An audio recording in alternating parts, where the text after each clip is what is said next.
Assalamualaikum warahmatullahi wabarakatuh. Perkenalkan, nama saya Regina Fahru dengan NIM 131421011. Di video ini saya akan menjelaskan materi mengenai pembangunan di bidang sosial budaya. Poin pertama yaitu aspek utama sosial budaya. Ada beberapa. Yang pertama, bahasa sebagai identitas bangsa. Untuk menentukan identitas nasional negara Indonesia sangat sulit jikalau hanya dideskripsikan berdasarkan ciri khas fisik, mengingat bahwa bangsa Indonesia itu terdiri atas berbagai macam unsur ras, kebudayaan, agama, serta karakter yang sejak asalnya memang memiliki suatu perbedaan.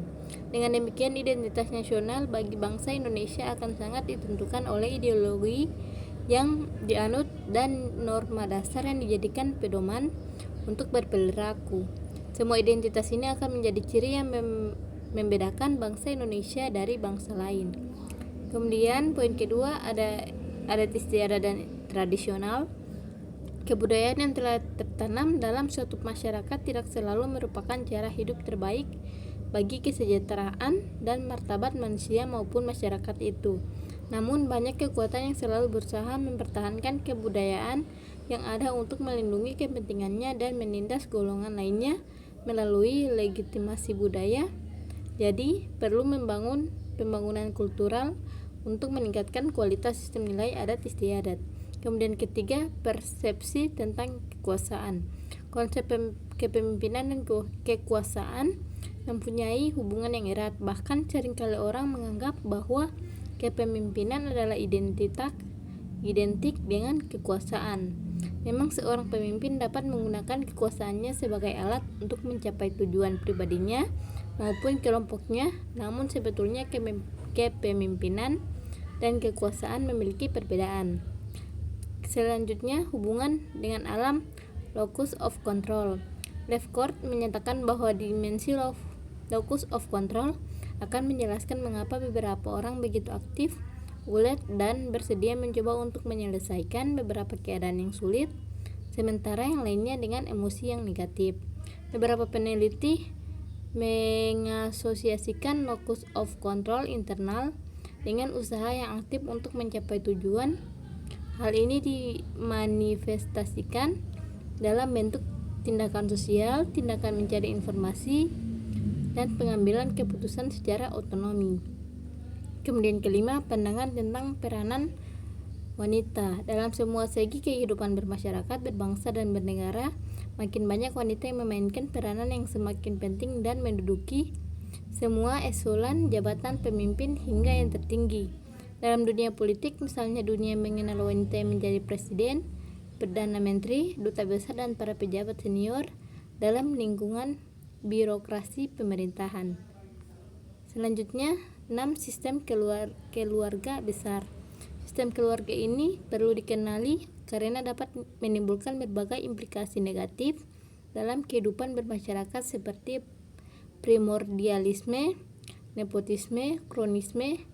Ketiga hal tersebut menjadi masalah karena orang-orang yang berkuasa cenderung mengesampingkan kriteria-kriteria objektif dalam memperlakukan orang-orang yang dekat padanya dan memberikan berbagai kemudahan yang memungkinkan mereka mendapat perlakuan khusus berbeda dengan para warga masyarakat lainnya yang tidak dekat pada kekuasaan.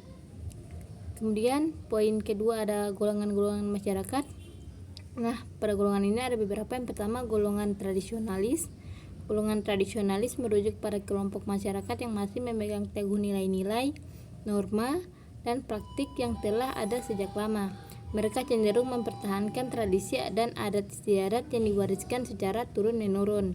Golongan masyarakat tradisionalis dalam pembangunan di bidang sosial budaya memiliki karakteristik yang khas dalam menghadapi perubahan dan pembangunan. Selanjutnya, yang kedua yaitu golongan modernis. Golongan ini dalam pembangunan di bidang sosial budaya merujuk pada kelompok masyarakat yang lebih terbuka terhadap perubahan, memperhatikan perkembangan zaman, dan mengadopsi nilai-nilai progresif. Lalu yang ketiga yaitu golongan ambivalen. Sesungguhnya keberadaan golongan ini tidak diinginkan dalam suatu masyarakat. Dikatakan demikian karena keseluruhan ciri-cirinya menunjukkan sifat yang oportunistik dan bahkan menjadi parasit di masyarakat. tindakannya selalu didasarkan pada untung rugi bagi diri sendiri.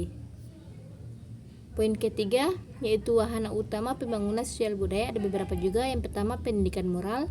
Para pakar pendidikan mengatakan bahwa pendidikan moral biasanya berlangsung di sekolah dan sasaran utamanya adalah mengalihkan pengetahuan dari pendidik kepada anak didik.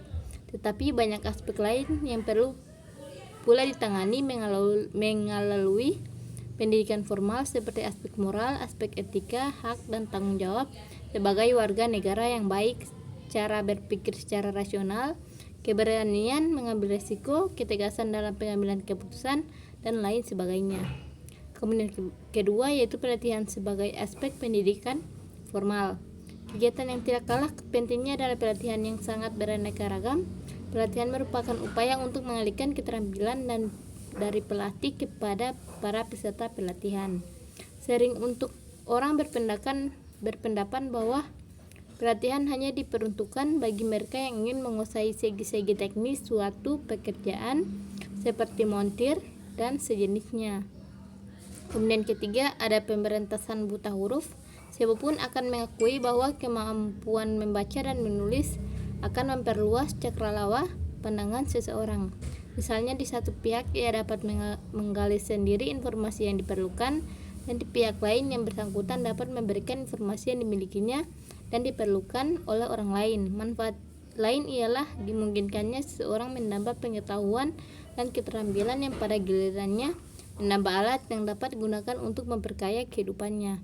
Baik, itulah pemaparan dari saya. Lebih dan kurangnya saya mohon maaf. Wassalamualaikum warahmatullahi wabarakatuh.